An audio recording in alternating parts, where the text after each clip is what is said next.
Movie के creative liberty कह करके इतिहास को बदलने की कोशिश की गई।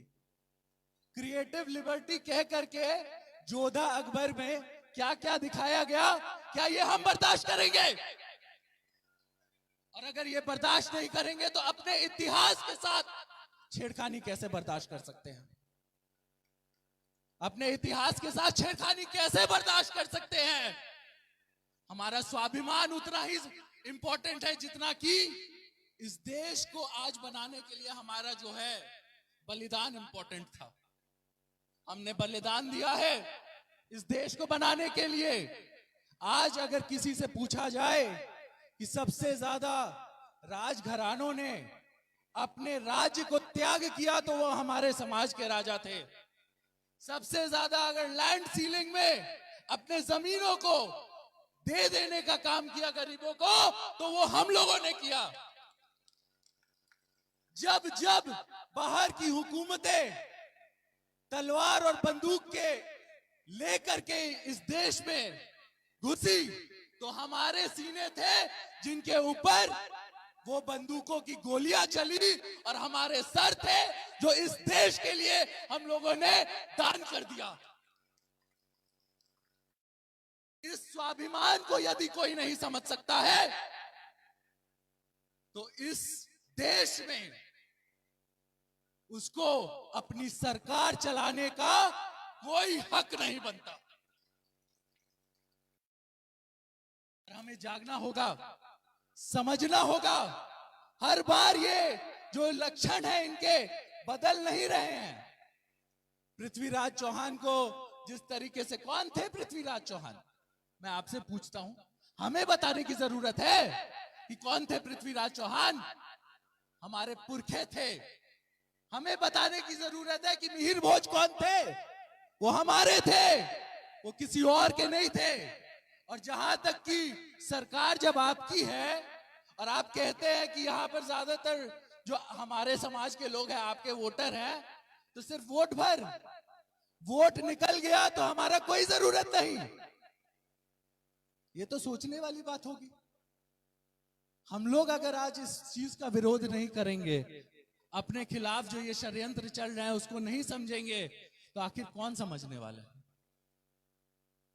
और जैसा कि आप लोग जान ही रहे हैं, इस जगह पे हम लोग आए हैं ताकि एक यात्रा जो हमारी चलेगी इस जगह से, यहां से जो हम यात्रा निकालेंगे उसका संदेश सिर्फ हरियाणा में नहीं पूरे भारत में गूंजना चाहिए, ताकि अगर दिल्ली में भी बैठा कोई आदमी ये षड्यंत्र रच रहा हो कि हमारे अगले पुरखे को पता चला, महाराणा प्रताप को ही कुछ और बता दिया, तो अगर ये षड्यंत्र रच रहा हो तो उसको मुंह तोड़ जवाब देने का काम हमें यही से करना होगा।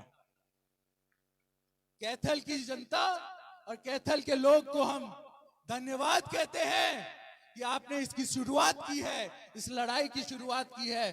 कहा जाता है कि जब आपके बात को कोई नहीं सुने, भगत सिंह ने कहा था कि आपकी बातों को अगर कोई नहीं सुने तो उसको धमाके की जरूरत होती है। आज लोकतंत्र में अगर आपकी बातों को कोई नहीं सुने तो उसको चेताने की जरूरत होती है और बताने की जरूरत होती है कि अगर हमें जरूरत पड़े हम नोटा में भी दे देंगे, लेकिन आपको वोट नहीं देंगे। और इस चीज का जो है, मैं आपको ये कहता हूं, ये हिम्मत सब में होनी चाहिए, गलत को गलत और सही को सही बोलने की, तब जाकर के राजपूताना जो है वापस अपने जगह पे आएगा। हम लोग को बताने, ये आप सब लोग जानते हैं कि हम सबको साथ लेकर के चले हैं, सब आपके लिए तैयार हैं, लेकिन अंदर के स्वाभिमान को जगाइए, तब जाकर के किसी भी किले को हम फतेह कर सकते हैं। जय हिंद, जय भारत, जय राजपूताना। बहुत बहुत धन्यवाद भाई आनंद मोहन जी के सुपुत्र हैं और आनंद मोहन जी की जैसी ही आवाज है। मैं आपको बता दूं कि आज कोर्ट का फैसला होना है, इसलिए भाई आनंद मोहन जी हमारे बीच नहीं है, वरना वो गरजती आवाज भी होती। और हमें विश्वास है कि चेतन आनंद जी भी भाई आनंद मोहन जी के साथ होंगे। राणा पूंजा जी के वंशधर भंवर परीक्षित सिंह जी सोलंकी पानरवा 2 मिनट के लिए अपनी बात रखेंगे, आप ध्यान पूर्वक सुनिए। भंवर परीक्षित सिंह जी, इसके बाद ठाकुर जय रघुनाथ जी की जय मां कीमत, जय मां शिलाय। धर्मो रक्षति रक्षित। धर्म भी सिर्फ उसी की रक्षा करता है जो स्वयं धर्म की रक्षा करना जानता है। ऐसे धर्म के महान रक्षक थे वीर शिरोमणि महाराणा प्रताप। और महाराणा प्रताप और मेवाड़ की रक्षा हेतु तत्पर रहने वाले वीर योद्धा दाता श्री होकम राणा पूंजाजी सोलंकी, मैं उनका 18वां वंशज भौर परीक्षित सिंह सोलंकी पानरवा आज आप सबको नमन करता हूं, वंदन करता हूं और आभार व्यक्त करता हूं हरियाणा के उन योद्धाओं का कि आपने हमें यहां आमंत्रित किया। बहुत कम शब्दों में अपनी बात रखूंगा समय की अनुकूलता देखते हुए कि क्यों मुझे यहां आज बुलाया गया है, क्यों मैं आपके सामने यहां खड़ा हूं। सिर्फ एक ही बात है कि इतिहास विकृतीकरण जो किया जा रहा है उसकी गहनता समझनी बहुत जरूरी है। हमारे वहां भील बाहुल्य क्षेत्र है, कैसे राजनीतिक षड्यंत्र करके जो हमारे साथ कंधे से कंधा मिलाकर चलते थे आज उन्हें ही हमारे खिलाफ भड़काया जा रहा है। जबकि सभी प्रमाणिक दस्तावेज, सभी सरकारी दस्तावेज, गजट से लेके भारत के सारे सर्वे से लेकर जो पुरानी बड़वा पोथियों से लेके शिलालेख में राणा पूंजा जी को सोलंकी राजपूत भारद्वाज गोत्र का बताया गया है। फिर क्यों मौखिक तौर पे उनकी जातीय तुष्टीकरण करके दो समाजों को बांटा जा रहा है। तो ऐसे लोगों को वोट की चोट देनी पड़ेगी, तब जाके वो लोग इस चीज को सीरियसली लेंगे। और इसी कड़ी में आपको एक निवेदन करना चाहूंगा। मैं स्वयं एक राज परिवार से ऊपर होने के बावजूद आपको एक निवेदन करूंगा। हमारे वहां आज भी गढ़ में पूरण सिंह जी साहब पधारे हैं, उन्होंने देखा है वहां भी पुरानी जेल है, मजिस्ट्रेट के पावर थे, राणा की उपाधि पहले से चलती आई है। एक संक्षिप्त नरूका साहब अगर इजाजत हो एक संक्षिप्त बात कहना चाहूंगा। जल्दी कीजिए क्योंकि समय की थोड़ी सी अभाव है। जब अकबर ने महाराणा प्रताप पर आक्रमण किया था तो उदय सिंह जी पानरवा पधारे थे, बहुत ही पहाड़ी भूभाग है। उस समय हमारे जो पूर्वज थे राणा हरपाल जो अनिलवाड़ा पाटन गुजरात से आए हुए हैं, उन्होंने महाराणा प्रताप की माता जयवंताबाई जी को अपने कंधे पे बिठाकर जो चंदावल दस्ता था उसका नेतृत्व करते हुए महिलाओं की सुरक्षा हेतु उनको लेके पहाड़ी पे चढ़े थे। और तब महाराणी साहब ने कहा था कि आज तुम्हारा दो पुत्र, एक राणा प्रताप है, एक राणा हरपाल। तब से लेके भारत में मिलने तक मेरे जो दाता हुक्म रहे उनको राणा की उपाधि रही है, मजिस्ट्रेट के फर्स्ट क्लास पावर रहे और आज भी वहां जेल बनी हुई है। और आपसे एक निवेदन करूंगा राज परिवार का होने के बावजूद कि आज से शायद 100 साल बाद ये पंडाल का ये जो मैदान है यहाँ बड़ी इमारतें बन जाएंगी, लेकिन क्षत्रियत्व जो है वो बचा रहना चाहिए, संस्कृति बची रहनी चाहिए, ये समाज बचा रहना चाहिए। बहुत बहुत धन्यवाद। और वो समाज तभी बचेगा जब आप लोग अपनी पीढ़ी को सही शिक्षित करेंगे और राजा छोड़ के सेवक बनेंगे। उसी कड़ी में यहाँ पे वीरेंद्र सिंह जी राठौर द्वारा लिखित पुस्तक मिहिर बोध प्रतिहार पे वो मेरे बाएं तरफ काउंटर लगा है, अपने समाज के लिए वो पुस्तक खरीदें, सिर्फ किसी के कहने से नहीं सुने, खुद भी इतिहास जाने। और उसे ये वो किताब है गुर्जर देश इतिहास और मिथकों में घमासान। खुद भी इस तरीके से आप मजबूत बने कि इतिहास जाने, ताकि किसी से जब आप बात करें तो सामने वाले को पता चले आप तथ्यात्मक बात कर रहे हैं, आप मिथ्याओं पे और सुनी हुई बातें नहीं कर रहे हैं। और अंतिम में आपसे कहना चाहूंगा कि जैसा हीरक जयंती का कार्यक्रम हुआ था जयपुर में गत वर्ष 7 लाख से अधिक लोग जिसमें अनुशासित तरीके से आए थे, अभी आगामी साल में जनवरी में क्षत्रिय युवक संघ द्वारा वैसा एक भव्य कार्यक्रम आयोजित किया जा रहा है जिसमें आप सब भी अधिक से अधिक संख्या में पधार कर अपना सौभाग्य दें। और आपको एक बार क्षमागणी कहना चाहूंगा, क्षमागणी कुछ कहने में अगर भूल रही हो। और जय मां भवानी, क्षमागणी। बहुत बहुत धन्यवाद। बोलिए राणा पूंजा सोलंकी की, बोलिए राणा प्रताप की, सम्राट मिहिर भोज प्रतिहार की। भाइयों मेरे पास समय थोड़ा कम हो गया लेकिन मैं सबको बुलाऊंगा। हाथ जोड़ के निवेदन है एक एक मिनट में अपनी बात रखें। और कहां गए महिपाल जी, ऐसा मत कहना संक्षिप्त नहीं होगा, संक्षिप्त करना ही पड़ेगा मेरे भाइयों। अभी मैं ठाकुर साहब महेंद्र सिंह जी तंवर साहब कृपया पधारें और 1 मिनट में अपनी बात रखें, संदेश दें लोगों को। सम्मानित मंच और मेरे प्यारे भाइयों और माता शक्ति, अखिल भारतीय क्षत्रिय महासभा पूरा समर्थन करते हुए आप सबको मुबारकबाद देती है। और मैं ये आज इस मंच से ये आपको निवेदन करना चाहता हूं कि कैथल और कैलाश से ये मशाल पूरे देश में जग चुकी है। और हमारे बाहर से मेहमान आए हुए हैं। मैं कुछ नहीं बोलूंगा, लेकिन हमारी ये अपने जो मेहमान हैं उनको सुनना हमारा फर्ज है। और आपने मुझे 1 मिनट के लिए क्या, आधे मिनट के लिए भी समय दिया। आप सबका बहुत बहुत धन्यवाद। एक बार फिर से आप सबको मुबारक। और जो मांगे, बहुत बहुत धन्यवाद। जो मांगे रखी गई हैं, उन मांगों को अगर सरकार ने नहीं माना तो पूरे देश में आंदोलन होगा। ऐसा जबरदस्त आंदोलन होगा, कोई सरकार मुकाबला नहीं कर पाएगी। धन्यवाद। ठाकुर राघवेंद्र सिंह जी राजू कृपया तुरंत पहुंचे और फिर कुलदीप सिंह जी तंवर साहब तैयार रहें। मैं सबको समय दूंगा, लेकिन मेरे पास समय भारत माता की, भारत माता की। बहुत ऐतिहासिक क्षत्रिय महाकुंभ हुआ और अगर सब लोगों की बात का समर्थन किया जाए तो मैं लखनऊ से राघवेंद्र सिंह राजू, अखिल भारतीय क्षत्रिय महासभा का एक सिपाही हूं।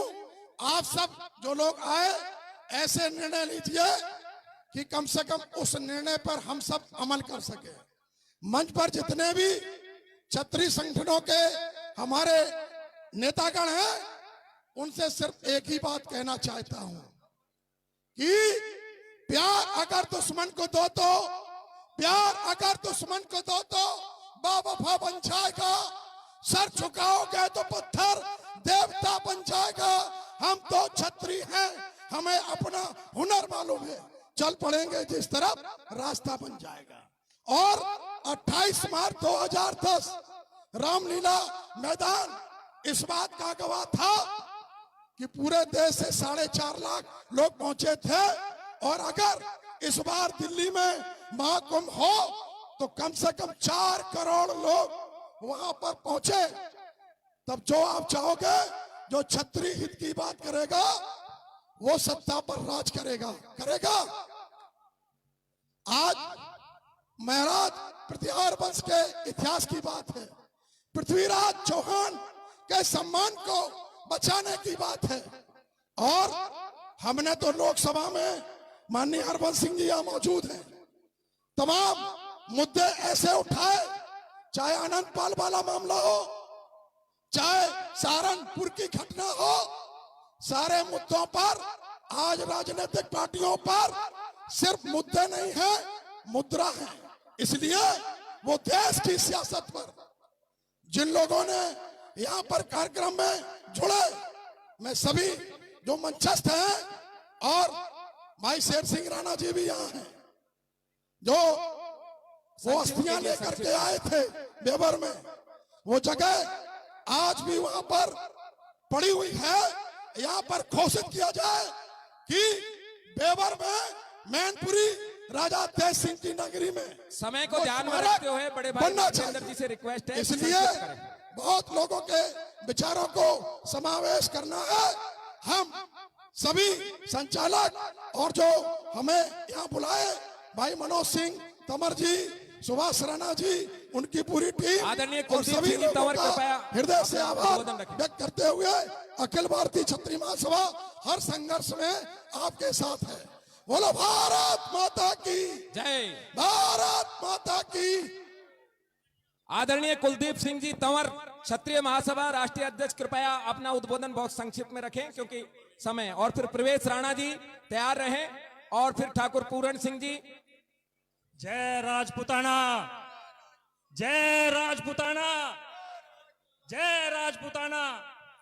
आज का मेन मुद्दा ये है कि हमारे पूर्वजों की, हमारे सम्राटों की जितनी भी उनकी यादें हैं, जिनकी उनकी मूर्तियां हैं, उनके मूर्ति स्थापना के लिए सभी सरकार हमारा साथ नहीं दे रही है। चाहे वो सरकार बीजेपी की हो, चाहे सरकार ये कांग्रेस की हो, क्षत्रिय पिछड़ता ही जा रहा है। लीडरशिप की कमी है, बहुत ज्यादा कमी है लीडरशिप की। और ये आने वाले समय में ये कुरुक्षेत्र की धरती है, ये तो शुरुआत हुई है, इसका पूरा ही मजमा बनेगा। और ये वोट की चोट से आप लोगों से आह्वान करता हूं अभी कि प्रवेश वोट की राणा चोट जी से कृपया इसका पहुंचे अपना और अपना उत्तर राम देना। राम करें, और फिर ठीक है? वीरू सिंह जी जय मंच के पास राजपुताना। पहुंचे। सबसे पहले तो नमस्कार। जो इस पंडाल की सबसे पीछे वाली पंक्ति में बैठे हैं हमारे यूथ के युवा और अपना जोश बनाए रखे, मैं उनको तहे दिल से नमन करती हूँ। और फिर नमन करती हूँ जिन्होंने इस प्रोग्राम को करने के लिए हमारे कर्नल साहब को और उनकी टीम को बहुत बहुत तहे दिल से धन्यवाद और नमस्कार। मैं आपको एक जोश जगाने वाली 2 लाइनें बोलना चाहती हूँ, कृपया ध्यान से सुने। राज छोड़ा ताज छोड़ा, छोड़ दी जमीन सारी। राज छोड़ा ताज छोड़ा, छोड़ दी जमीन कृपया सारी। समाप्त करें और ठाकुर पूरण सिंह अब जी कृपया मंच के ठकुराई पास का भी पहुंचे। भाव हम छोड़ दें। सभी बैठ जाएं अपने अपने स्थान पे, तभी बोलेंगे पूरण सिंह जी।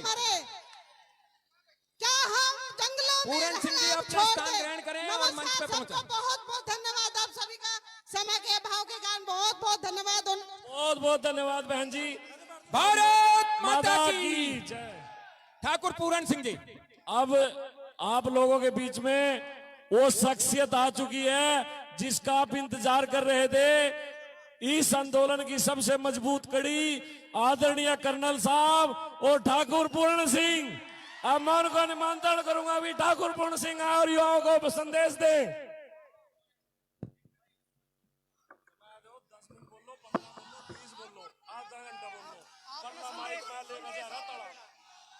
कृपया जगह पे बैठ जाए, पूरण सिंह जी को ध्यान से सुने। भारत माता की, भारत माता की, वंदे वंदे। आगे जब बोलूंगा जब बैठ जाओगे। बीजेपी सरकार होश में आओ, होश में आओ। बीजेपी सरकार होश में आओ, होश में आओ। पूरण सिंह जी जब बोलेंगे जब आप बैठ जाओगे। एक बार भाई सब बैठो।